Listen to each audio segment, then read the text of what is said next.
É um prazer tê-los aqui nesse nosso webinar, com uma presença muito especial do Oswaldo Nogueira, que é gestor da Unibrad.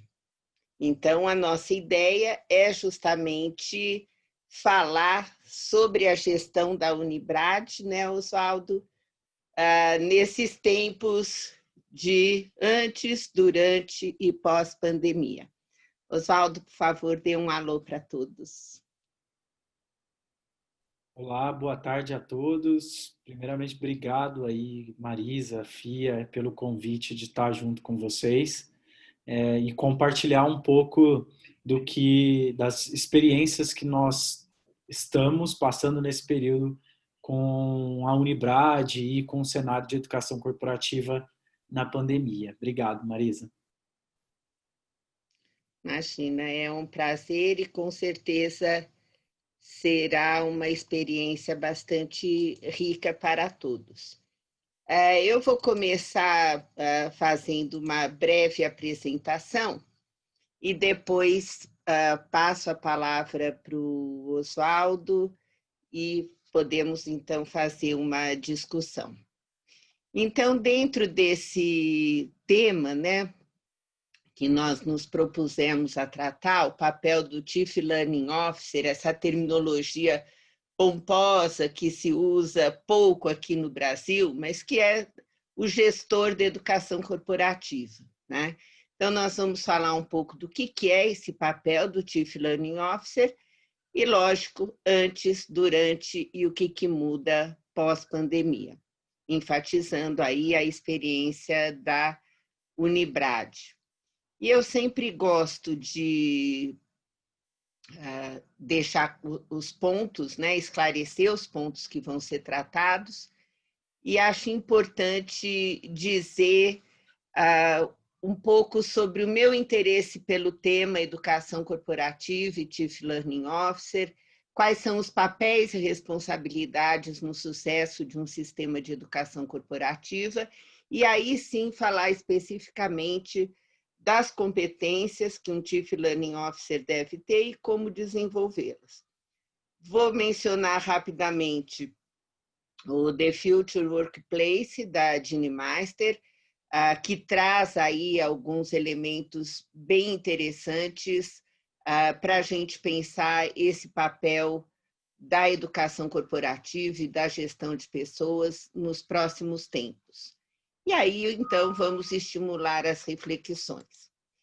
Eu gosto de contar sobre o meu interesse pelo tema educação corporativa, principalmente aí nesses tempos sombrios de negacionismo, porque o meu interesse veio pelos resultados da minha tese de doutorado, né? Eu fiz a minha tese de doutorado sobre o tema educação corporativa não, sobre modernidade na gestão de bancos.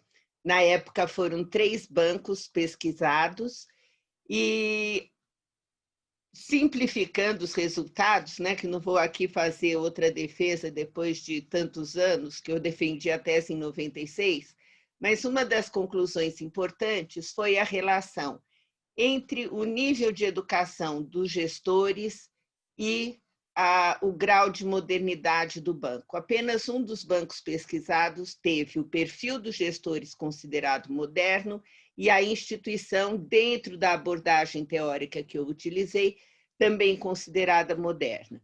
E o diferencial, né, do banco considerado moderno estava justamente relacionado ao grau, não ao grau de escolaridade, mas ao grau de educação dos gestores, né?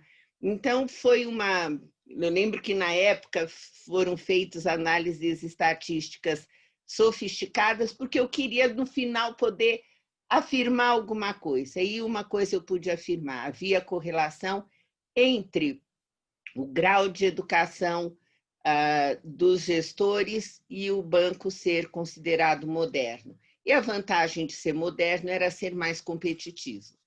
Isso, como eu comentei com vocês, foi defendida a tese em 96. 97 eu passei respirando um pouco, né? Como é normal depois de um doutorado, e, como diria o Picasso, eu não procuro encontro e me deparei com essa revista, a Exame, que é de 98, não dá para vocês verem, mas eu sei que é, e tenho ela ainda aqui comigo. E nessa revista foi a primeira vez que eu vi o tema universidade corporativa.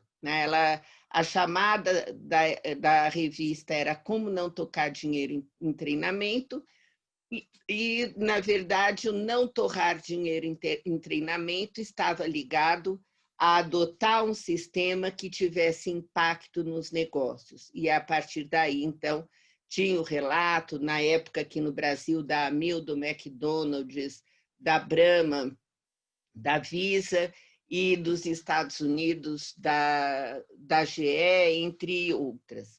E foi a partir daí que eu realmente, né, já tinha uma experiência, já lecionava na FEA, na Faculdade de Economia e Administração da USP, e lógico que para quem está na carreira acadêmica já sabe do valor da educação. Os economistas da Escola de Chicago já haviam ganho há muitos anos o prêmio Nobel pela relação entre investimento em educação e desenvolvimento econômico. Mas, de qualquer maneira, esse resultado, para mim, foi bastante significativo para eu ir atrás de ver o que as empresas estavam fazendo de inovador nessa área. E logo depois também comecei a preparar o curso de educação corporativa que eu tenho pela FIA, que esse ano, inclusive, virou uma pós-graduação. E aí uma outra matéria jornalística também chamou a atenção. Em 2007, o curso que eu coordeno, ele começou em 2008, e nessa revista aparecia as profissões do futuro, e foi muito interessante, porque aparecia justamente a educação corporativa, TV digital interativa e learning, né? Então, nós agora fomos pegos de surpresa pela pandemia com essa necessidade de aprender à distância, mas, na verdade, esse não é um assunto novo. Para o mundo corporativo, não é, né? E não seria para o mundo acadêmico se tivessem prestado um pouquinho mais de atenção para o que estava acontecendo. E foi a partir daí, então, que eu implantei o curso de Educação Corporativa na FIA. A primeira turma foi em 2008, e como tinha já forte essa questão, tanto nos livros da Jeanne Meister, no que eu tinha estudado, nas experiências, que educação à distância era algo importante para um sistema de educação corporativa, na época nós consideramos que o meio seria a mensagem. Então, foi um curso que já em 2008 era 70% à distância, com aulas assim como nós estamos tendo. O Oswaldo, inclusive, participou e sabe que eu não estou mentindo, né, Oswaldo? Com relação aos papéis e responsabilidades na gestão da educação corporativa, é sempre uma pergunta que fazem, né? Lógico que é do Chief Learning Officer, né, do gestor da educação corporativa e do seu staff, mas é fundamental também a parceria com os líderes das áreas corporativas, das áreas de negócio. O que vai dar dinâmica, vida para um sistema de educação é que ela seja vivenciada, que ela seja praticada, que ela esteja inserida na cultura da organização e na sua estratégia. Nós fazemos também pela FIA uma pesquisa nacional sobre educação corporativa desde 2009. A quarta edição da pesquisa foi de 2018, que eu sempre agradeço aí os patrocinadores que viabilizam a realização dessa pesquisa. E nos resultados da pesquisa, com relação a esse tema do Chief Learning Officer, o que nós pudemos verificar é que tem uma variedade muito grande de posições para o responsável da educação corporativa. Então, alguns chamam de reitoria, outros de diretoria de educação corporativa, gerência de educação corporativa, gerência da unidade de negócios educação, gerência executiva da universidade corporativa, supervisão da escola. Mas o que mais chamou a atenção da gente não foi a variedade de nomenclatura, isso é bem-vindo até, né? Mas foi o fato de que a maioria dessas posições está a mais de 2 níveis abaixo do CEO da empresa, ou seja, não tem acesso imediato ao alto escalão.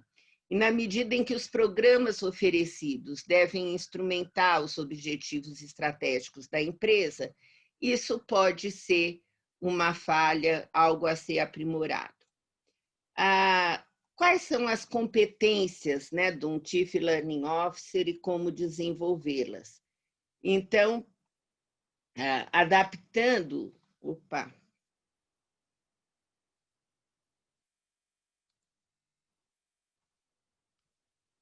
Vou voltar aqui. Adaptando o material de vários estudiosos, Mark Allen, Phillips, Wheeler, e a própria Corporate University e o The Future Workplace, a gente pode sintetizar quais as principais competências que um Chief Learning Officer deve ter. E são basicamente 6 blocos. Ser visionário, entender do negócio, entender da cultura, da estratégia, isso é fundamental se nós estamos falando de um sistema de educação que deve olhar futuro, olhar estratégia, olhar para fora, para daí sim conceber as suas soluções de aprendizagem. Liderar a gestão do conhecimento, que deve ser integrada à educação corporativa para favorecer a aprendizagem organizacional. Lógico, também deve dominar aí minimamente, ainda que o gestor não seja o especialista, mas deve minimamente dominar como desenvolver, aplicar e avaliar os programas dos mais diversos tipos e para os mais diversos públicos. Normalmente, ele vai ter uma equipe especialista para isso, mas ele também tem que ter o domínio desse assunto. Ser um construtor de alianças e de parcerias, tanto internas quanto externas. Quer dizer, todas as parcerias com os líderes de negócio e os influenciadores da organização será fundamental para um Chief Learning Officer. E quanto mais ele fizer isso, maior a chance dele ter o alcance com a alta cúpula da organização. E as parcerias externas também são fundamentais, quer dizer, com as instituições de ensino, com as business schools, para saber estabelecer a parceria com provedores, com instrutores. Um quinto bloco aí de competências estaria ligado a operar, a saber operar, né, a ter competências que lhe permita operar a unidade de educação como um negócio, gerenciando a marca, gerenciando a infraestrutura, recursos, bibliotecas, enfim. E nesse sentido, vocês vão ver que a Unibrad também dá um show. Poucas, acho que o Banco do Brasil também gerencia bem a marca, né, Oswaldo? Mas como a Unibrad faz, eu tiro o meu chapéu. Vocês já vão saber disso já já. Promover inovação e planejamento da tecnologia de aprendizado, envolvendo educação à distância, e-learning, inteligência artificial, realidade virtual, big data, transformação digital. E, como eu disse logo no início, toda essa parte desse ferramental tecnológico aplicado à educação já veio no bojo do conceito de educação corporativa que a Jeanne Meister, do livro que ela publicou em 1997, esse aqui, que foi a minha bíblia, né, para estudar esse assunto, ela já falava que um dos princípios de sucesso era aprender a qualquer hora, em qualquer lugar, né? Ou seja, já em 97, ela já falava e já relatava experiências de universidades corporativas que promoviam a aprendizagem mediada por tecnologia. O que nós também vamos ver com o depoimento do Oswaldo é que mesmo numa organização como o Bradesco, como a Unibrad, como isso agora se intensifica com a pandemia. Então, acho que uma questão legal de se pensar, né, é como desenvolver todas essas competências. O curso é muito bem-vindo, eu adoro quando as pessoas vêm fazer o meu curso, eu acho que ele tem o seu papel, mas não é só com o curso, não é só com a educação formal que a gente forma essas competências, né? Quer dizer, tem que ter a aprendizagem pelo relacionamento, a aprendizagem pela experiência, para poder desenvolvê-las na sua plenitude. Como eu falei, o The Future Workplace, que, na verdade, foi fundado também, não só pela Jeanne Meister, né, que foi aí a pioneira no tema educação corporativa, ela agora cria essa organização que procura orientar empresas no seu preparo para um ambiente de trabalho no futuro. Então, ela tem organizado vários eventos, muitos agora à distância. Eu acho que vale a pena quem está investindo nessa área saber o que ela tem feito. E eu tive a oportunidade de participar 2 desses eventos, né, que seriam esse summit sobre Chief Learning Officer, um em 2017 e o outro foi no ano passado. E é interessante que nos 2, né, mas já lá no de 2017, ela começou o evento apresentando o resultado de um survey feito com CEOs, né, que falavam que estavam realmente no topo da sua estratégia viabilizar a transformação digital e requalificar os atuais empregados justamente para viabilizar a transformação digital. E nesses 2 eventos, já no de 2017, eu pus aqui o livro, porque ela publica esse livro, que é bem interessante, falando do futuro do trabalho, e vocês vão ver que muitas coisas ela já falava lá, o livro foi publicado em 2017, e ela já falava de muita coisa que a gente sabe que agora vai se intensificar.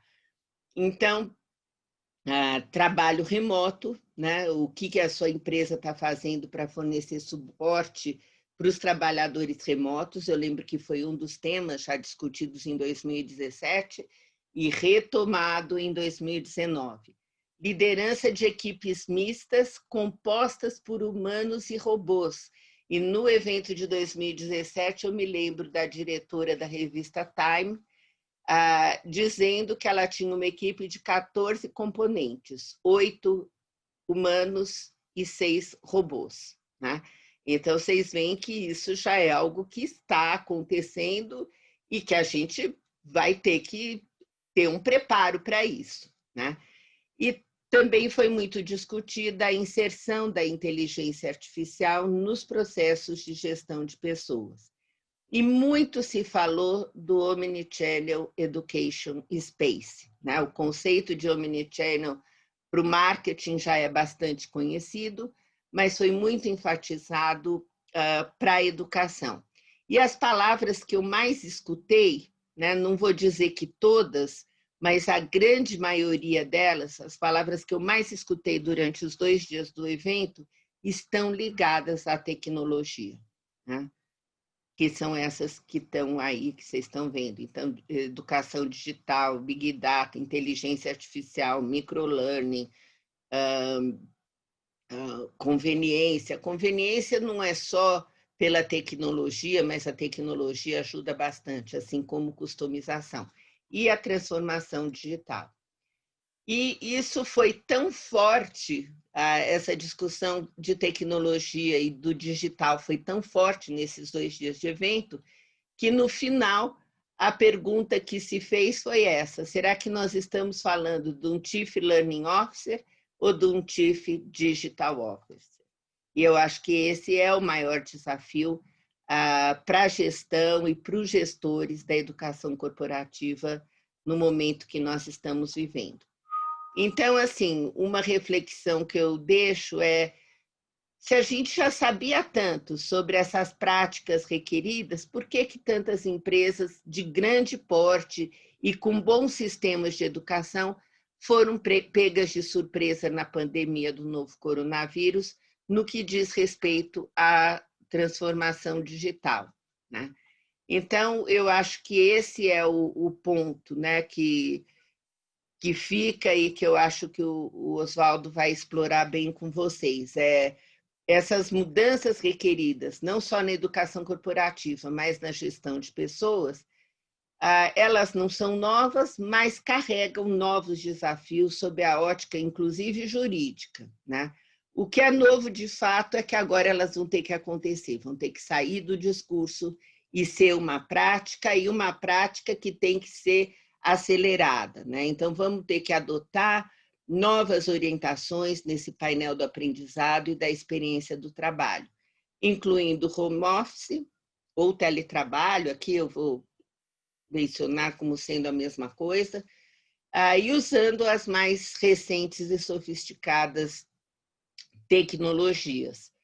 Por mais incerto e confuso que pareça ser o futuro, uma coisa é crucial: a gente tem que enfrentá-lo e tem que antecipá-lo.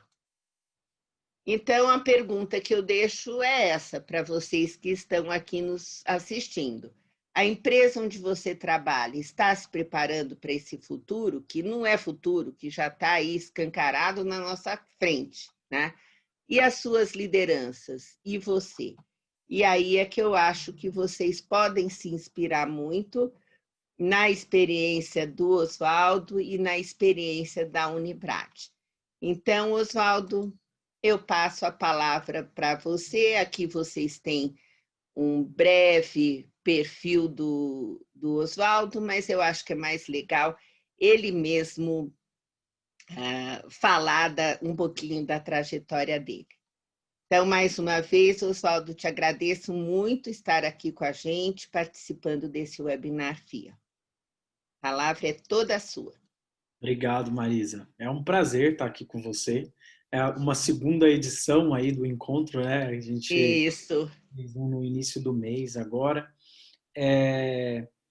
Bom, eu acho que é legal contar um pouco sobre a minha história e aí também a história da Unibrad, né? A Unibrad, ela foi fruto aí de uma análise e um olhar para como a educação ela poderia ser trabalhada dentro do Bradesco, e ela surge, ela é criada aí em 2013, então tem alguns anos de história. Paralela à história da Unibrad, eu começo a minha jornada também na área de educação corporativa. Então, a educação formal, aí participando do programa da professora Marisa, foi um dos primeiros elementos para a minha formação. E aí eu já tenho em torno de 8 anos atuando na Unibrad e na área de educação corporativa.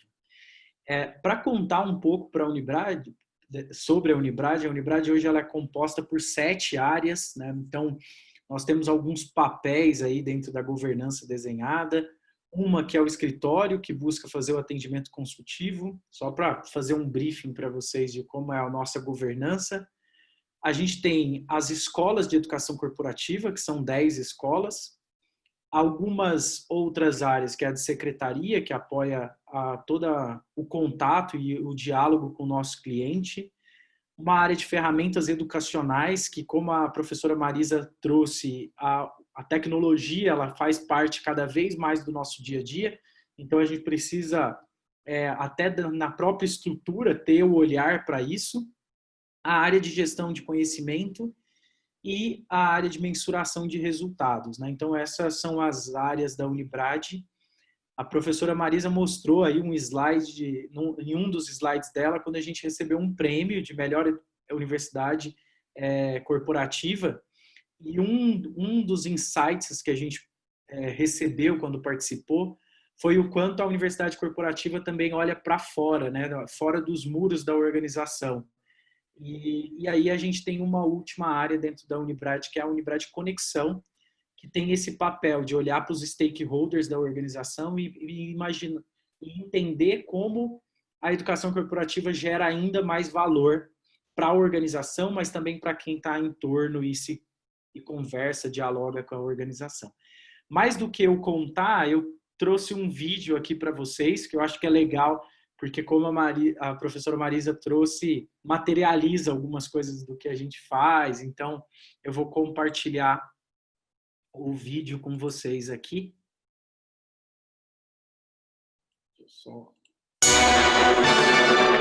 Um mundo sem fronteiras, hiperconectado, que assume outra percepção da passagem do tempo. Mais dados, mais informação, mais conhecimento, mais tecnologia e inovação, que aperfeiçoados geram novas ideias. A toda hora, o tempo todo. Em meio a tudo isso, gente.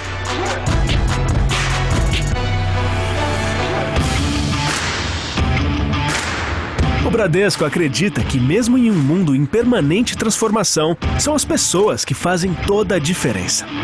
Pela diversidade, criatividade, potencial de entrega, com atenção permanente frente ao autodesenvolvimento e condução das atividades visando resultado.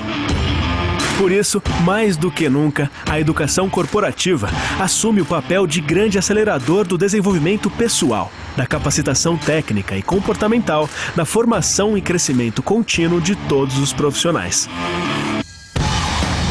Desde 2013, a Universidade Corporativa Bradesco, a Unibrad, estabeleceu uma nova visão para a capacitação e desenvolvimento de pessoas, atenta às demandas do presente, mas com um olhar cuidadoso e curioso às possibilidades do futuro. Ousadia e prudência caminhando juntas. A Unibrad valoriza as competências e potencialidades de cada pessoa em um ciclo de desenvolvimento amplo e detalhado, respeitando o tempo de aprendizado e a forma de cada um. Assim, tão importante quanto o aspecto comportamental e técnico é engajar e inspirar as pessoas para novas conquistas e realizações, fazendo a diferença na sociedade. Ser protagonista de sua própria jornada. Quem não quer? Evolução é parte do dia a dia.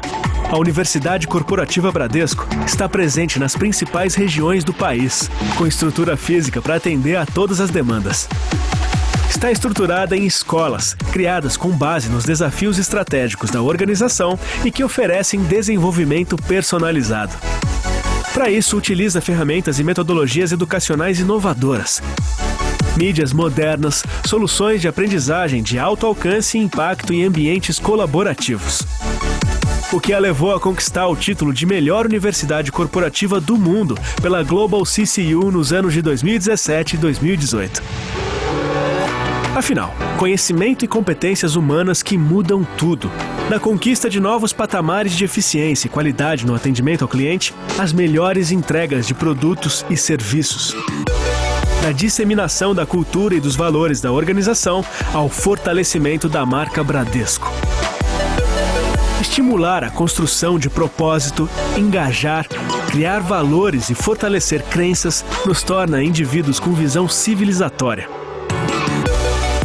Inspirar comportamentos utilizando a tecnologia como ferramenta nos leva a um repensar da estratégia da organização e cultura.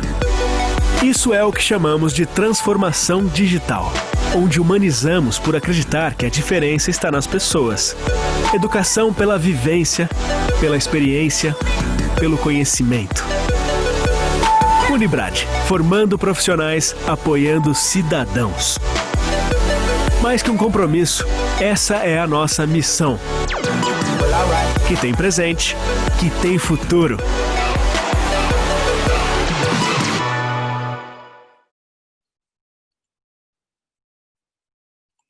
Bom, aí o vídeo conta um pouco sobre a Unibrad e como a gente hoje tem pensado a educação dentro do Bradesco, né?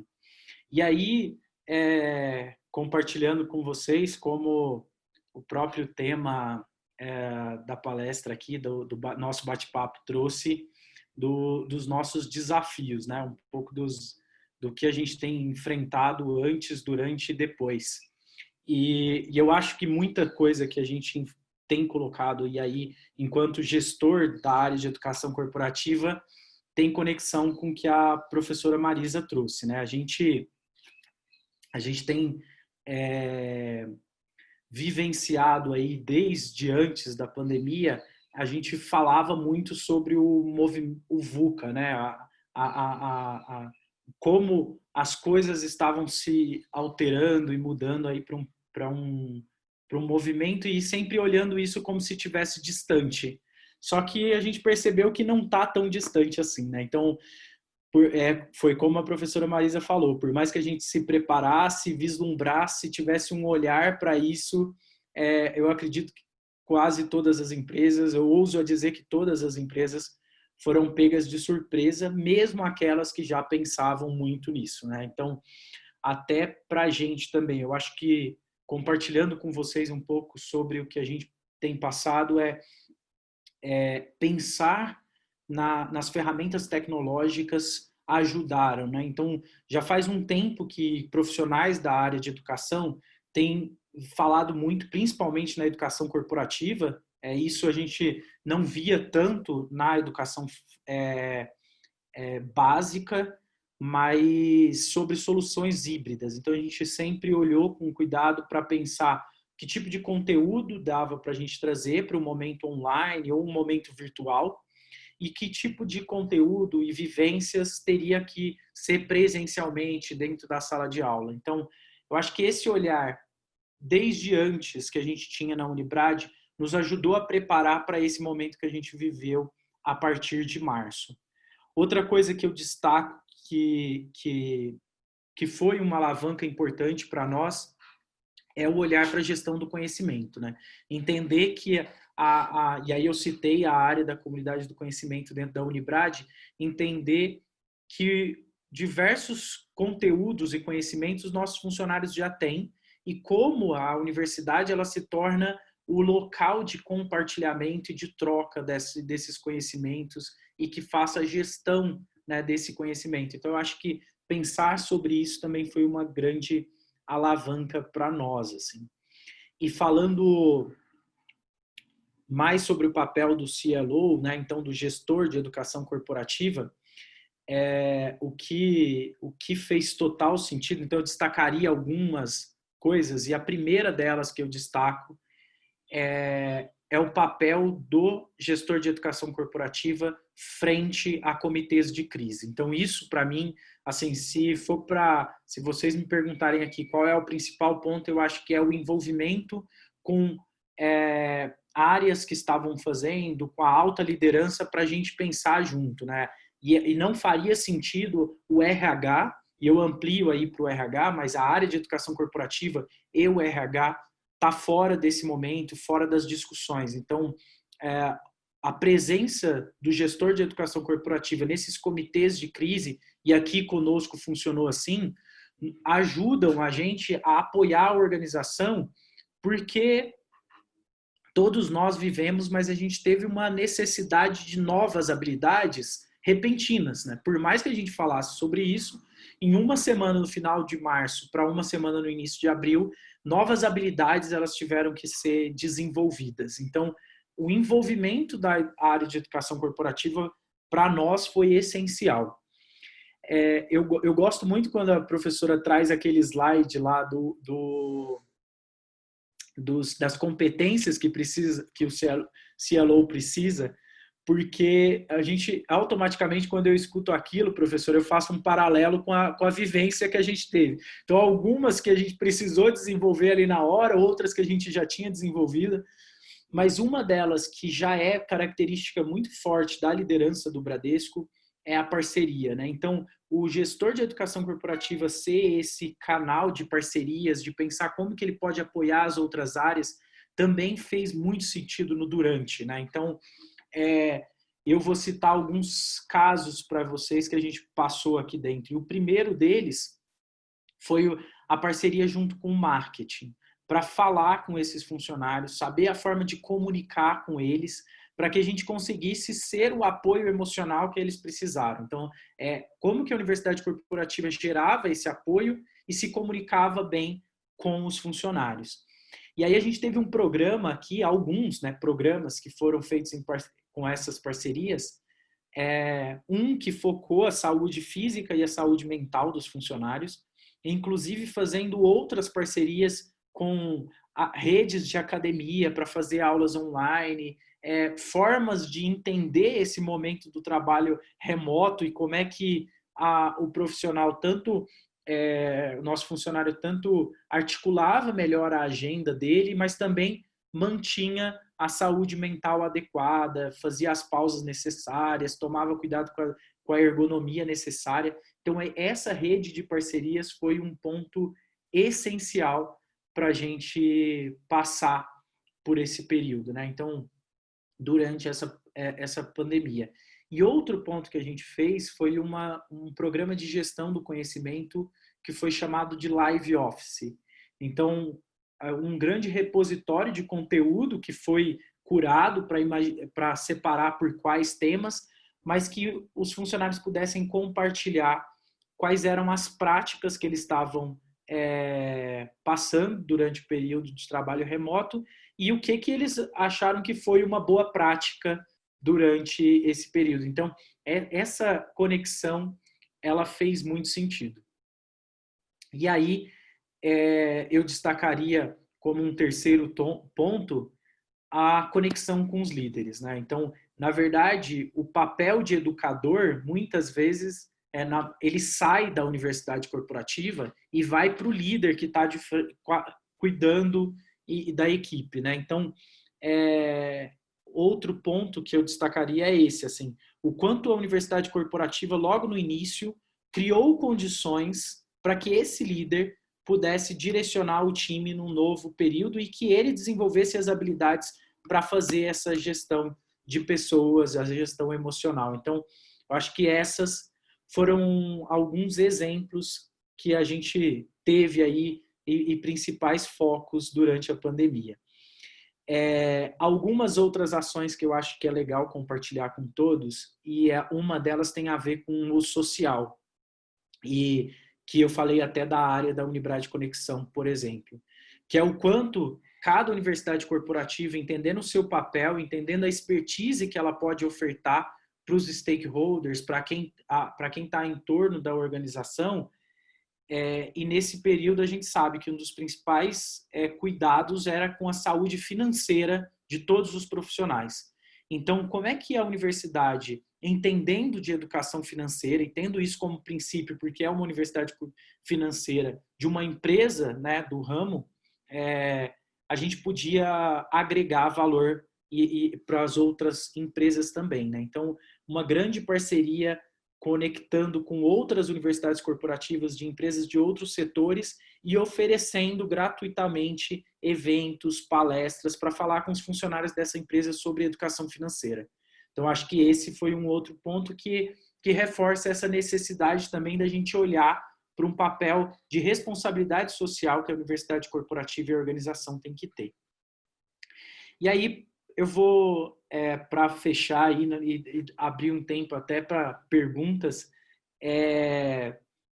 o que vem depois, assim, eu acho que um dos principais pontos que na verdade permeiam o antes, durante e o depois é o quanto que a gente também foca no desenvolvimento e a gestão da universidade corporativa, né? Então, os profissionais que estão alocados hoje na universidade corporativa e como que eu apoio o desenvolvimento deles. Eu acho que isso é um insight que fica, que foi, claro, já vinha, a gente sempre teve esse cuidado, mas eu acho que ele se fortalece ainda mais, porque só com uma equipe preparada a gente poderia ter respondido tão rápido a uma necessidade organizacional durante esse período de trabalho remoto.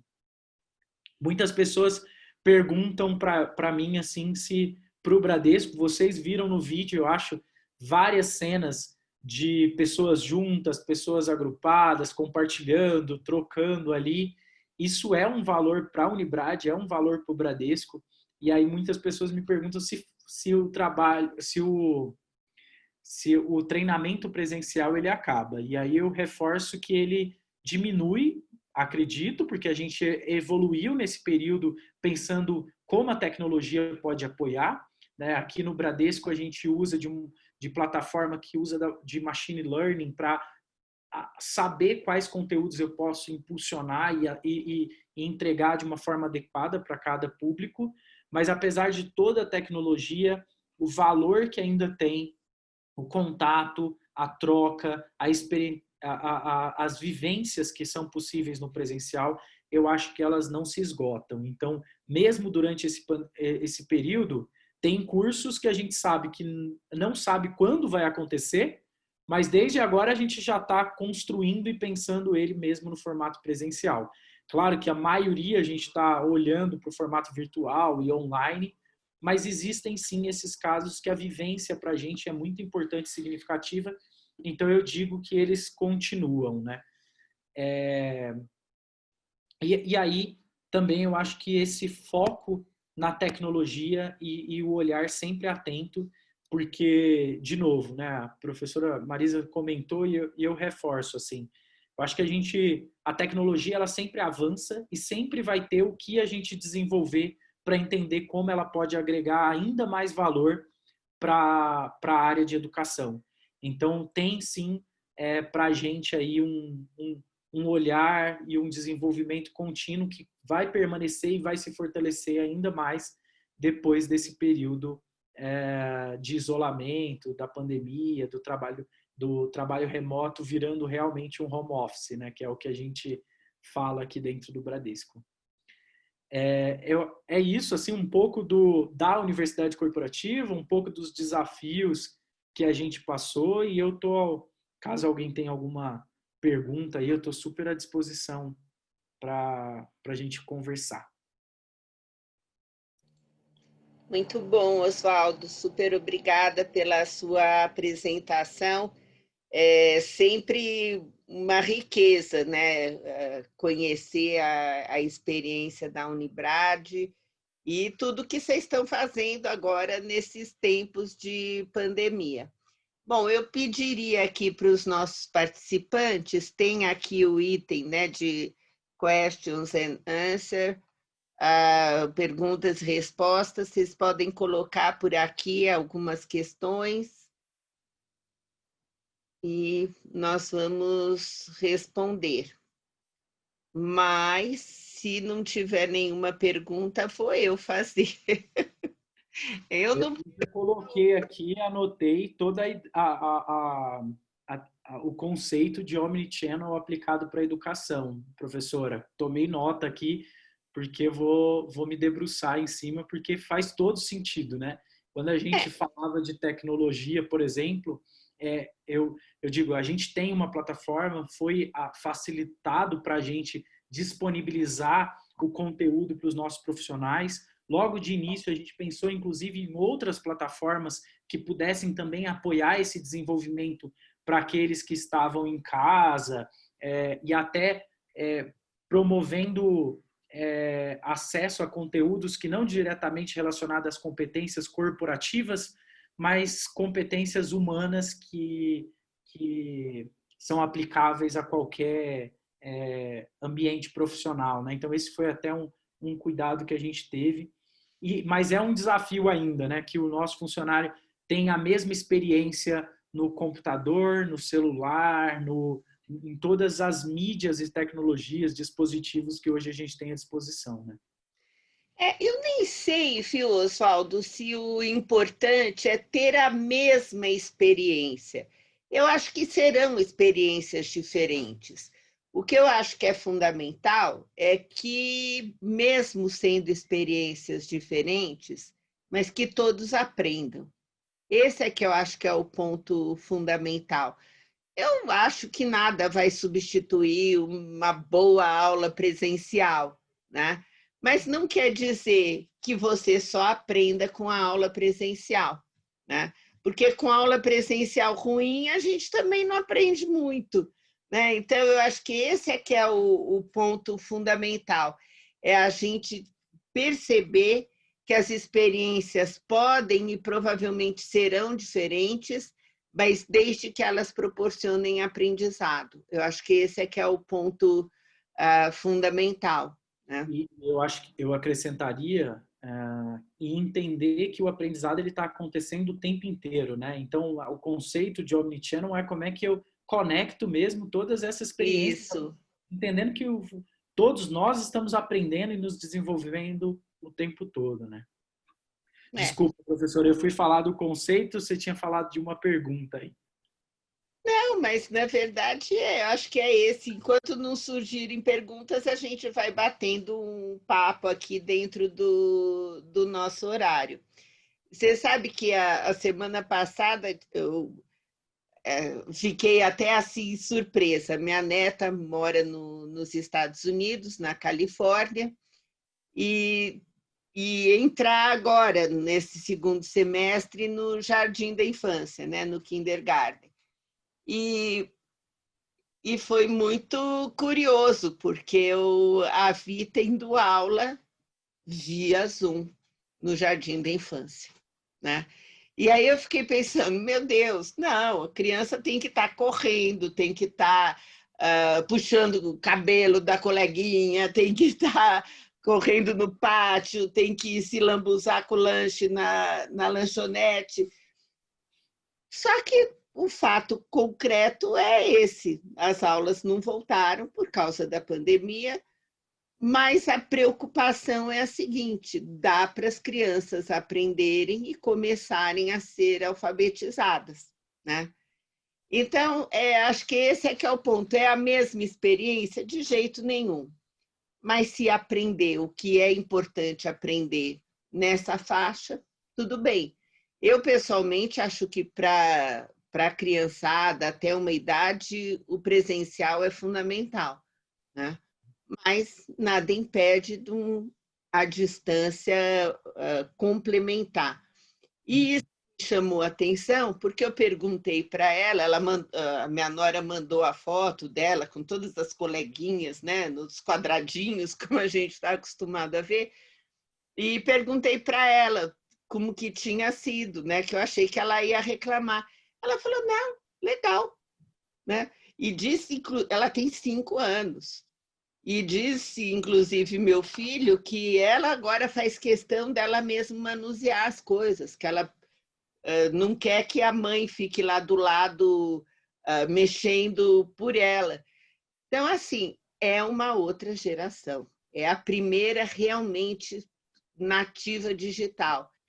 E então, o que para mim, né, embora fã do EAD há bastante tempo, ainda é um susto, né, em algumas questões, para ela absolutamente natural. Então, eu vejo assim a desenvoltura quando às vezes eles me chamam por FaceTime. Ontem mesmo ela chamou, eu fiquei aquela avó toda orgulhosa, porque disse que ela falou para a mãe, Missing Marisa, que ela me chama só, agora não chama mais de vovó, é só Marisa, Missing Marisa. E aí a minha nora me chamou pelo FaceTime, mas é ela que mexe o tempo inteiro no celular e fica me mostrando as coisas. Então, é outra geração, né? Então, isso também pesa a favor, eu acho, desse movimento que a gente está vendo. Sim. Eu acredito, a gente sempre falou, né? Sempre é um desafio ainda para a educação, e aí eu generalizo o termo, sendo ela formal ou corporativa, e a gente fala muito, né, tem falado muito sobre o conceito de sala de aula invertida, né? E o conceito de sala de aula invertida é no programa presencial, por exemplo, eu proporcionar uma autonomia no aprendizado e valorizar o conhecimento que os participantes ali já possuem, né? Na andragogia, isso faz muito sentido, né? E aí, professor, o que eu acho que esse período agora que a gente está vivenciando mostrou também é o quanto que esse modelo, não diretamente a aplicação da metodologia de sala de aula invertida, mas as formas de atuação que estão envolvidas no modelo, se aplicaram para esse momento, né? Porque a gente entrega autonomia para o aprendiz, né? Para quem está ali, tanto no sentido de ter um roteiro, ter um plano de aula que, de uma certa forma, estrutura o conhecimento, mas dá a possibilidade de buscar várias formas de aprendizado, de compartilhar. E eu acho que isso, falando não enquanto gestor de educação corporativa, mas enquanto líder de uma equipe, a gente vê nesse período de trabalho remoto o quanto a tecnologia, por incrível que pareça, aproximou as relações, né? E isso também se aplica à educação. A gente vê que mesmo nesse período, a possibilidade de troca, de compartilhamento pelos canais virtuais síncronos e assíncronos, como a gente usa aqui na Unibrad, de comunidades de prática, possibilitaram essas trocas cada vez mais fortalecidas, né? De dar autonomia para o aprendiz.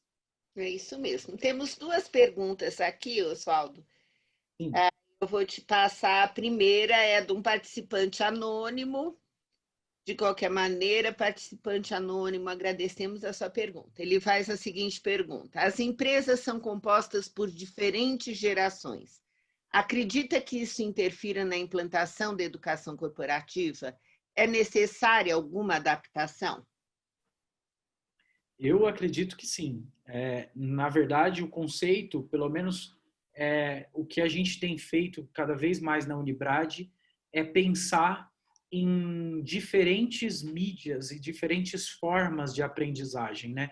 Então, a gente ter um conteúdo que é disponibilizado através de podcast, um conteúdo que usa do conceito de entretenimento e usa de formas mais divertidas e muitas vezes usando de outros métodos de entretenimento para falar sobre educação, outros que são programas mais formais, mas que são programas complementares. Então, o que eu acho que apoia a área de educação corporativa, o sistema de educação corporativa, a olhar para essas diferentes gerações, é entender que os públicos diferentes acabam consumindo formas de aprendizado diferente.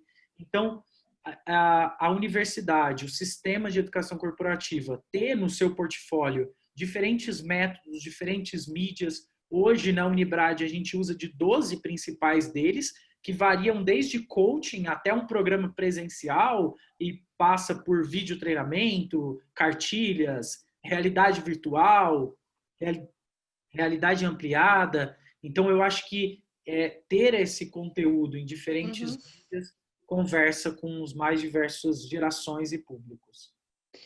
Eu concordo totalmente com você, respondendo aí o nosso participante. Eu acrescentaria só uma questão. Eu acho que essa é uma riqueza enorme de um bom projeto de educação corporativa. É você ter múltiplas formas, né? E isso não é importante só para adaptar às várias gerações presentes. Mesmo dentro de uma mesma geração, os estilos de aprendizagem são diferentes. Tem gente que aprende mais compartilhando, discutindo, tem gente que tem o seu estilo preferencial mais solitário mesmo, lendo, fazendo atividades mais sozinhos. Então, eu acho que esse é um ponto importante, não só pela questão geracional, mas pelos diferentes estilos motivacionais, pelos diferentes estilos de aprendizagem. Temos aqui a pergunta do Marcelo Mota, e essa é para você mesmo, Oswaldo. A participação dos funcionários do banco nos cursos promovidos pela Unibrad é obrigatória ou eles espontaneamente se inscrevem? Existe algum mecanismo interno para incentivar a participação dos funcionários nos cursos ofertados? Eu acho que, respondendo a pergunta do Marcelo, eu penso que, na verdade, a Unibrad ela surgiu atrelada a um conceito muito forte, né, que é o protagonismo da aprendizagem. a gente sempre acreditou e desenvolveu as soluções de aprendizagem muito focadas pensando que o protagonista da aprendizagem é o aprendiz. Então, ele que precisa entender como que a universidade pode apoiá-lo e consumir dos diversos produtos que a Unibrad oferta. Então, a gente se apoia muito em cima desse pilar do protagonismo da aprendizagem. Quando você pergunta se existem cursos obrigatórios, eu respondo que sim. Eu acho que todas as empresas hoje, trabalhando em um mercado como o nosso, mercado brasileiro, mas também mercados internacionais, existem algumas regulamentações que a gente precisa seguir, por conta delas existem cursos obrigatórios. Na Unibrad, os cursos que são obrigatórios, eles estão vinculados a regras regulamentatórias, né? Então, fora esses, a gente acredita muito nesse protagonismo da aprendizagem e deixa aberto para que o funcionário consuma do conteúdo e, de novo, conectando com a resposta anterior, e no formato que ele acha que é o melhor para ele, né? Então, a gente trabalha muito em cima disso. E complementando, como a gente engaja? Eu acho que um dos principais pontos por isso que a professora Marisa falou sobre a marca Unibrad. A gente acredita que se o nosso funcionário acredita na marca Unibrad, ele vai acreditar no programa, no produto que a Unibrad está entregando. Então, a gente usa assim, de campanhas de engajamento, a área de comunicação nos apoia muito para pensar em formas e aí, de novo, a parceria com o marketing, com a área de comunicação, com a área de endo, faz todo sentido, porque eu reforço e engajo o meu funcionário a entender que aquele conteúdo pode se conectar e apoiá-lo no dia a dia. E lógicas de tecnologia, como eu comentei, de machine learning, que aí eu consigo personalizar o aprendizado também, né? Eu acho que isso é importante. Tem mais uma pergunta da Jéssica Rodrigues dos Santos, que é a seguinte: os treinamentos mais buscados são comportamentais ou técnicos? Pergunta complexa aí, no sentido de que, na verdade, para a gente, eles estão mais da necessidade daquele momento. Então, a gente acredita muito no desenvolvimento de competências, seja ela, isso é o princípio, né, professora Marisa, da existência da universidade corporativa. Então, a gente trabalha que o funcionário, ele precisa desenvolvendo as competências comportamentais, o técnico ele vai cada vez mais buscar nesse grande repositório, nesse grande portfólio. No sentido geral, hoje na Unibrad, eu diria que, em termos da nossa classificação interna, para olhar o conteúdo, estaria ali num meio a meio, é claro, no grupo todo. É claro que alguns cargos, eles consomem mais conteúdos técnicos devido à necessidade do negócio, e outros que, por exemplo, no pipeline da liderança nosso, que é a forma que a gente usa, que acabam consumindo mais conteúdos comportamentais para esse desenvolvimento, né? Então, mas o que a gente se apoia é no conceito de que, desenvolvendo o comportamento, o técnico a gente busca. E eu acho que uma competência que a universidade corporativa, só fazendo parêntese aqui, desenvolveu nesse período, foi fazer curadoria das mais diversos conteúdos que estão à disposição de todos, né? E isso inclui o técnico. O que a gente percebe é que cada vez mais os nossos funcionários também sabem falar mais sobre o conteúdo técnico, fazer gestão do conhecimento, compartilhar, buscar conteúdos muitas vezes externos, mas que agreguem valor. Então, acho que esse caminho de que o comportamental faz com que o funcionário desenvolva a competência e busque o técnico é a forma que a gente trabalha hoje. Eu vou me arriscar aqui, confiar na minha memória, que você sabe, depois de uma certa idade, não é muito confiável. Mas eu tenho quase certeza, Jéssica, que na última pesquisa aí e esse percentual se manteve em relação a algumas edições anteriores. Na última pesquisa de educação corporativa, a gente perguntava isso, o percentual de programas técnicos e comportamentais. E, pelo que eu me lembro, 2/3, basicamente, eram programas técnicos. Então, eles prevalecem, o que faz um certo sentido, né? Porque muitas, como o Oswaldo falou, a razão de ser da educação corporativa é viabilizar uma estratégia bem-sucedida. É isso que faz com que ela, né, não seja mais igual ao treinamento e desenvolvimento tradicional.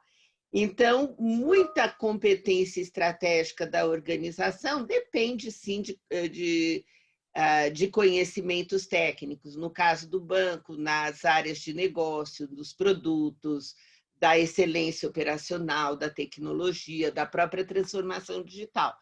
Então, em volume, normalmente os programas técnicos prevalecem, né? Não quer dizer que os comportamentais não sejam muito importantes. Bom, aqui tem um comentário, Oswaldo, que esse eu quero...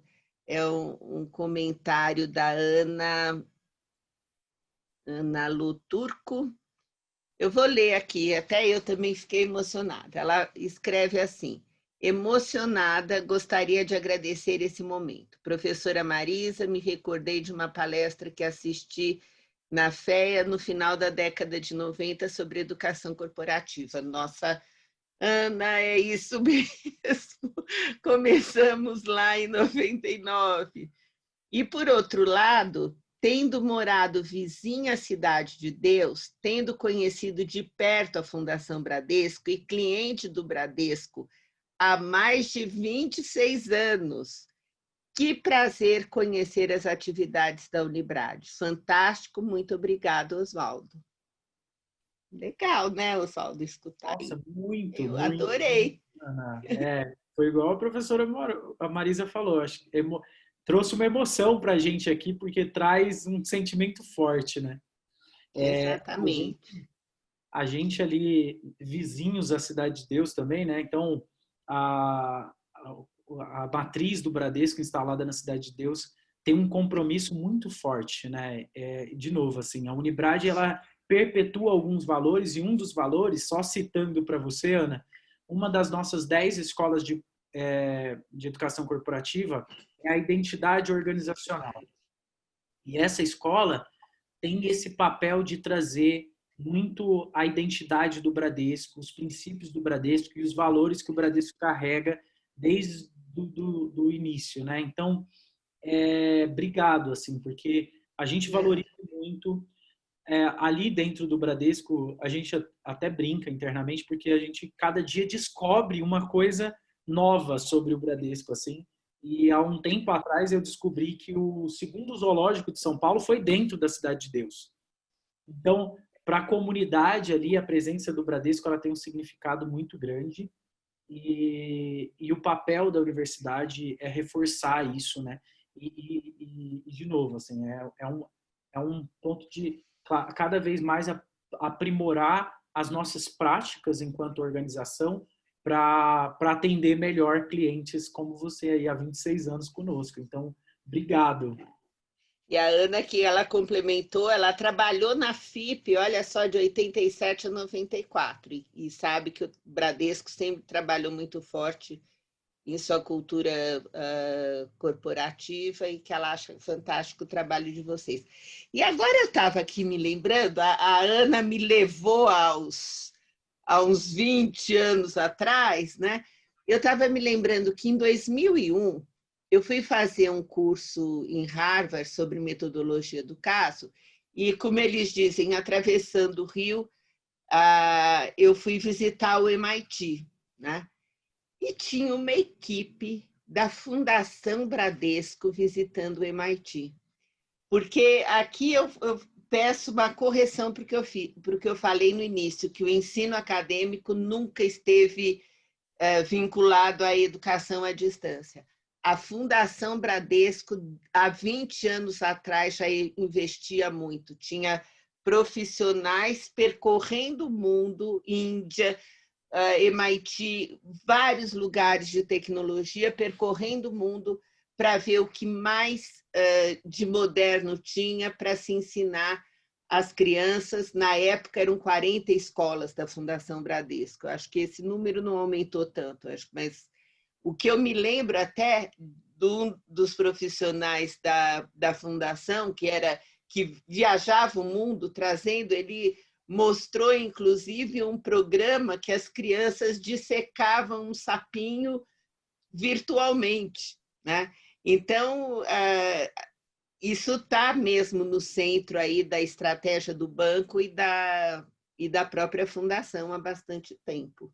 O fomento sobre tecnologias também é muito forte na fundação, né? A própria escola virtual, que é uma forma de possibilitar o conteúdo à distância, o ensino à distância para a comunidade, não só para os alunos da fundação, mas de uma forma aberta também, já traz em si o pioneirismo, né, do ensino à distância também.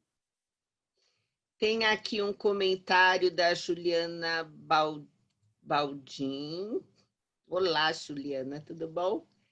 E ela fala assim: olá, pessoal, parabéns pela palestra. Quais são as iniciativas feitas pela Unibrad para que a liderança se torne protagonista e parceira das ações de educação dentro da organização?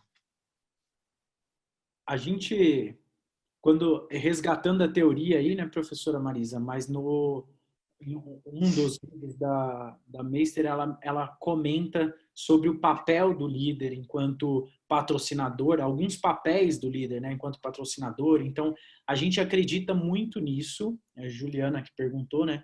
Aqui na unidade, Juliana, toda a trilha de liderança ela é pensada de acordo com o pipeline do Rancharan. Foi a forma que a gente encontrou para organizar a formação dos líderes, né, o desenvolvimento dos líderes.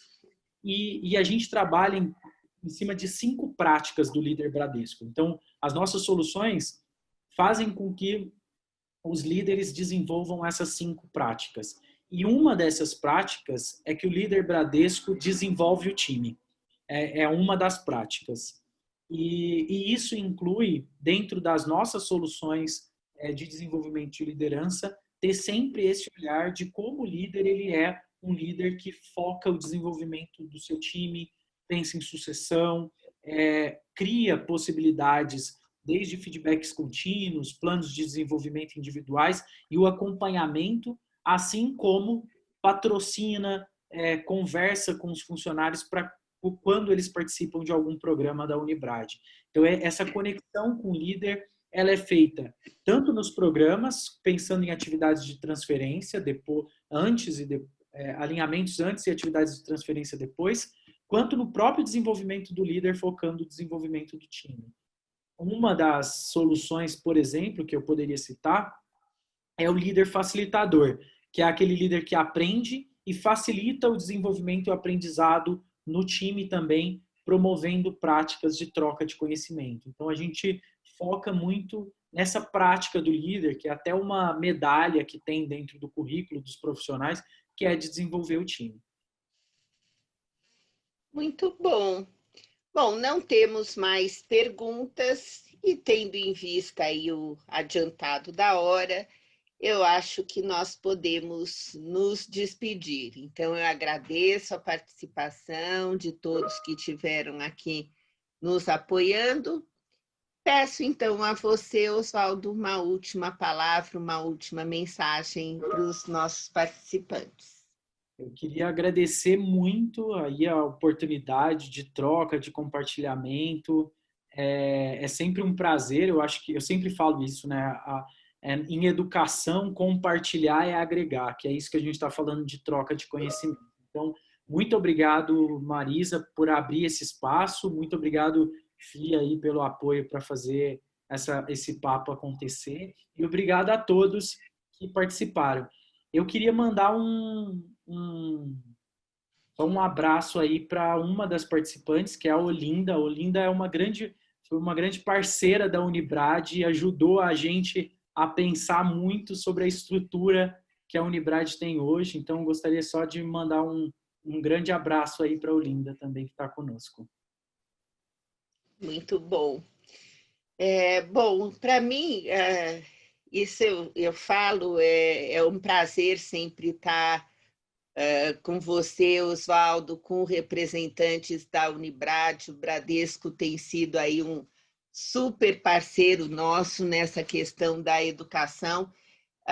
Eu sou testemunha do investimento que vocês fazem nisso, não só por acompanhar a Unibrad, por ela ter sido eleita aí a melhor do mundo em 2017, mas é porque eu vejo o investimento consistente, sério, que realmente vocês fazem em termos de formação de pessoas. O que é absolutamente coerente, porque, de fato, está na história, está na estratégia de vocês, a questão da educação, mas eu acho que também é mais importante ainda, quando a gente fala da educação corporativa, que deve estar integrada com os outros processos e práticas de gestão de pessoas, lembrando que no Bradesco vocês têm a famosa carreira fechada. E quanto mais, né, vigora esse tipo de carreira na organização, maior a necessidade de formação, porque não vão estar buscando, né, como o pessoal fala, eu vou roubar no mercado um cargo gerencial que eu não tenho. Não, tem que formar, porque não vai para o mercado buscar ninguém, só busca nos cargos iniciais. Então, isso também eu acho que reforça essa preocupação séria, consistente de vocês em formação permanente, que, na verdade, já vinha antes da Unibrad, né? O Bradesco sempre foi diferenciado em termos de formação. A Unibrad, ela sistematizou, integrou, né? Deu uma visão holística para tudo que o banco faz em termos de formação. Então, para mim é uma honra estar com você aqui de novo. Às vezes eu acho que eu abuso desse pessoal, mas eu acho que num país, né, tão carente de educação como o nosso, compartilhar essas práticas são coisas assim fundamentais, né? É o que o Oswaldo falou, a gente só ganha quando compartilha, não perde nada. A gente só está aumentando a possibilidade de outras empresas fazerem benchmarking, procurarem também compartilhar e aprimorar o que é fundamental para a gente sair dessa crise, né, e voltar a crescer. Não tem outra forma para ser produtivo sem investimento em educação. Então, é isso. Mais uma vez, muito obrigada, Oswaldo. Parabéns para a Unibrad, toda a equipe, para todo o Bradesco. Temos aqui a Tatiana Matos, é a Tatiana que eu estou imaginando, a Tatiana do Cicobi. Ela fala aqui, obrigada, Marisa, incrível como sempre, amei, obrigada pelo convite. Beijo, Tati. Ela mesma. Ela, Tatiana, também estive recentemente num webinar promovido pela OSENG, e ela coordena também, é o papel equivalente ao seu, Oswaldo, no Cicobi Nacional, e é um projeto também bem bacana, estruturado. Um prazer ter você aqui com a gente, Tatiana, que é outra fera. Vamos qualquer hora fazer um webinar na FIA agora com você. Pode ser? O convite aí, ó, online já, né, Maria? Não é? Então é isso, pessoal. Super obrigada pela participação de vocês. Se cuidem e aproveitem esses tempos difíceis que nós estamos vivendo para se desenvolverem, porque isso a gente tem, eu mesmo de alguns grupos dos quais eu tenho participado, eu tenho aprendido muito. Acho que foi o que você falou, Oswaldo, as pessoas estão compartilhando mais, estão mais sensíveis e a gente pode e deve aprender muito nesses tempos, embora sombrios aí que estejamos vivendo. Então é isso. Obrigada para todos. Obrigado.